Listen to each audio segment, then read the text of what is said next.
Hello, and welcome to this week's Monday mini edition of the Scrimshaw Show. My name is Scrimshaw. On today's podcast, we're going to be talking about the UK, but not quite the way a lot of people are talking about it. Follow me on Twitter at eScrimshaw. Follow the show on Twitter at Scrimshaw_show. And for those, well, all of you are listening because it's a mini. For those on YouTube, give this video a like. Hit subscribe if you really like it.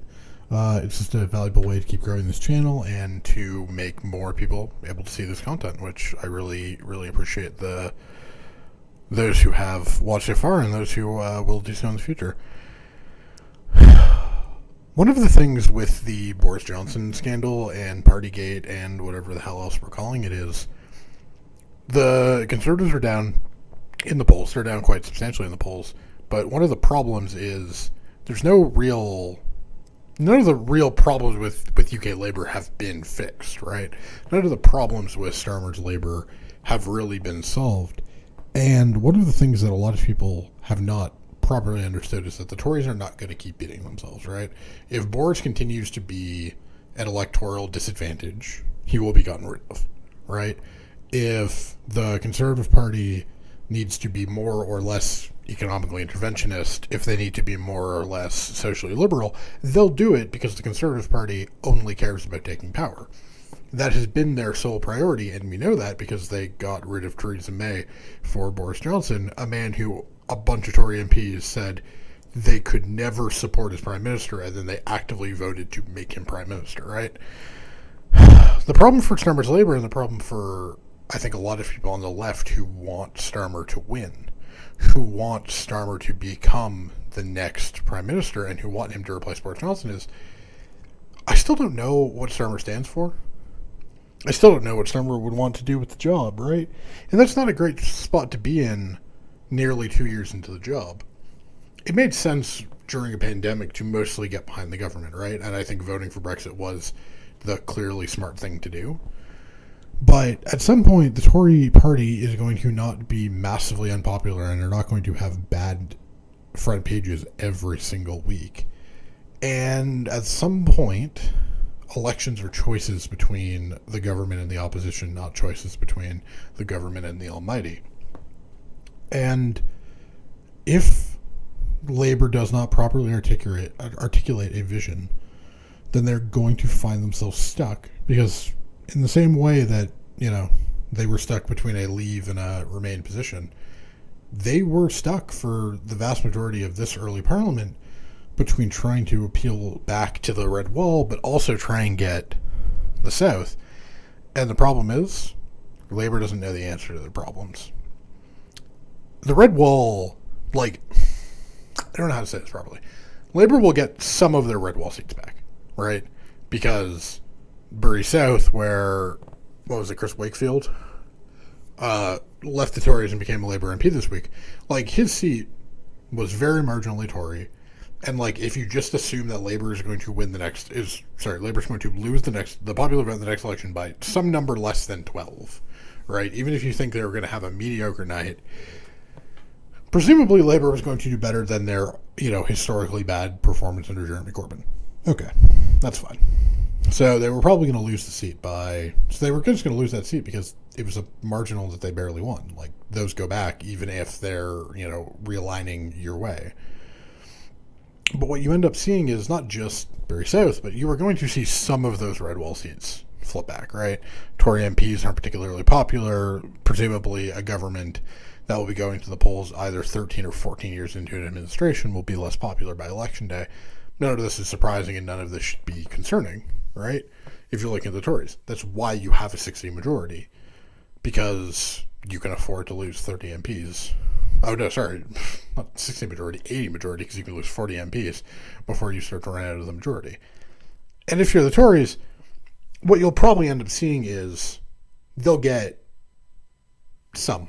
There will be some seats that they'll get that they didn't get last time, and they'll lose some seats that they won last time. There's always a trade. There's always that kind of movement, and it's just how parliamentary democracies work.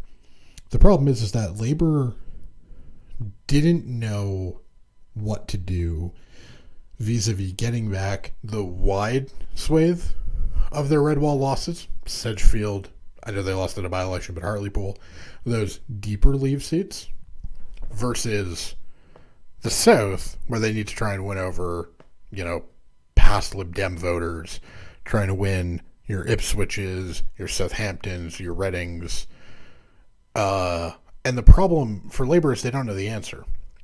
The thing is that I think the answer is pretty clear at this point. And I genuinely want them to find to do this. I think the answer is you just kind of avoid the ideology stuff, right? Like, position yourself as pro-worker, high wages, whatever. Hammer the government for the economic failures and, declining real wages, weakening unions, et cetera, et cetera. But what you actually do is, and yes, this is going to become a recurring theme, what's the big actual failure of the Tory party right now, right? What's Partygate at something resembling its core? It's institutional failure, right? It's institutional rule breaking from elites who don't think the rules apply to them, right? Like, let's be very clear, which is why I don't really think Boris Johnson going is like that big of a problem for the Tory party, because he knew. But even if he didn't know, who cares, right? The Tory party itself is the problem. It's a culture of a very sort of Middle England, Upper England thing of like, oh yeah, okay, we'll set the rules for the plebs and everyone else will follow them, but yeah, fuck it, I still want to get drunk with my friends, so I'm going to do that. And it's true as far as it goes, right? But you run into a situation where the Tories are going to have to face a choice in the next couple of years, right? Specifically, if they get rid of Johnson, they're going to have to face a choice between the sort of like more economically interventionist, sort of more, I don't want to call it authoritarian, but like the sort of red wall economic left-wing ideas, but with your heavy dose of cultural conservatism.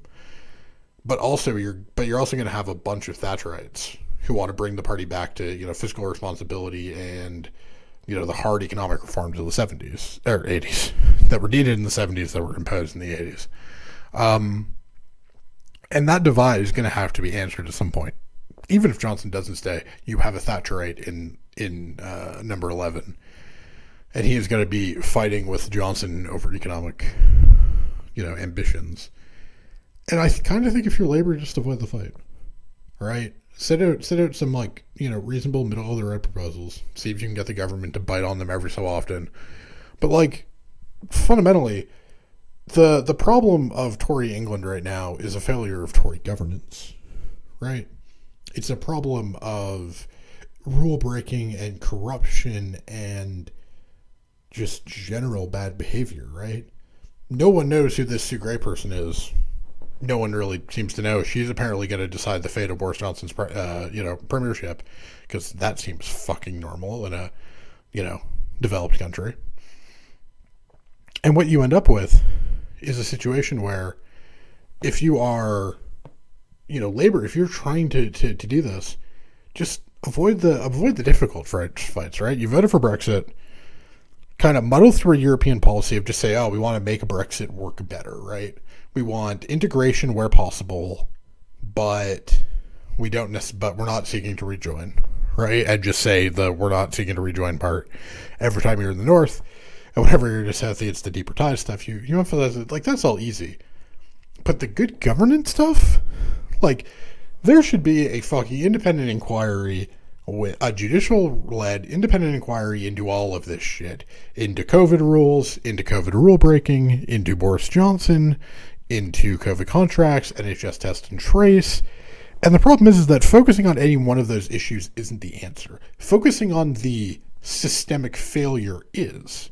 And the thing, if you're Labour, is it's a fight where all wings of your party are fine. Everyone's going to be happy.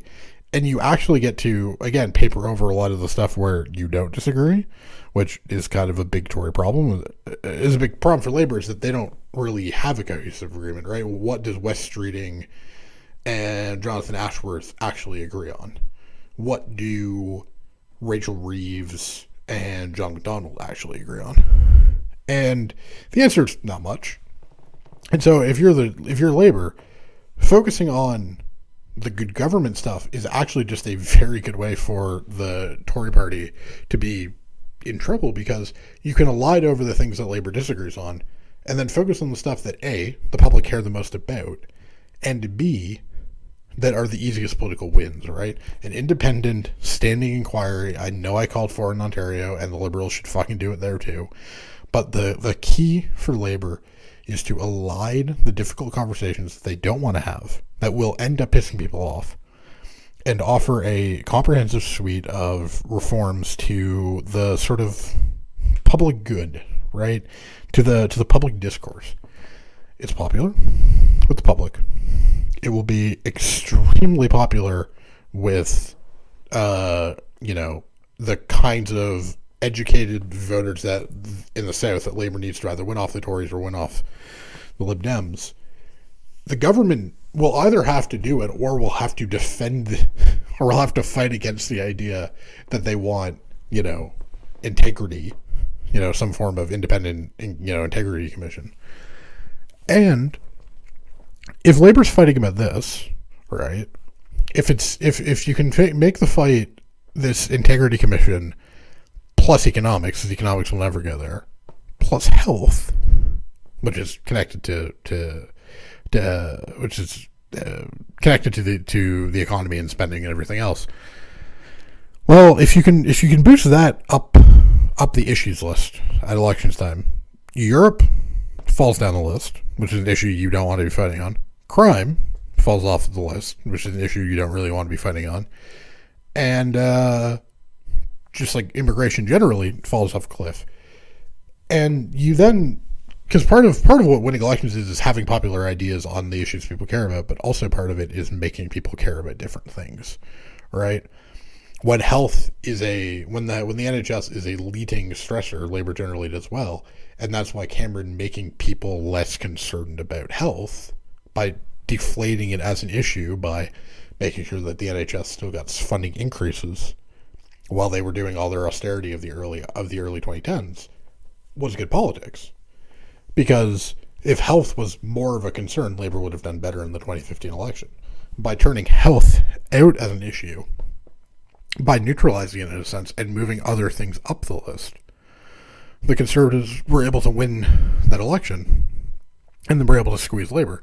In this case, Labour can do the same to the Tories by boosting an issue where the Tories are obviously weak and where the Tories don't want to talk about it, right?